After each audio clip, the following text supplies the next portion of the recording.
Beets. They're a highly controversial vegetable, and people usually fall into one of two teams, the lovers or the haters. But today I'm a cheerleader for Team Beet, and I'm going to show you some new ways to enjoy this sweet little tuber. First up, check out this beet muramara. It's a dip made with beets, roasted red peppers, and pomegranate molasses. Now, pomegranate molasses is simply pomegranate juice that's been reduced down to a syrup, and you can make it yourself or you can buy it. It's very hip. Now, check out this. It is a red flannel hash. It's made with russet potatoes, beets, and sweet potatoes. You can cook this in under 30 minutes. Throw an egg on it and dinner is served.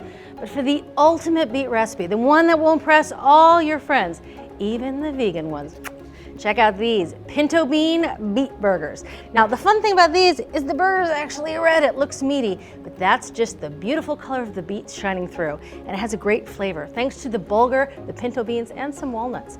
Now, to make these, you have to grate raw beets on the large holes of a box grater. But when you do this, make sure you wear a glove or else your fingers will turn pink.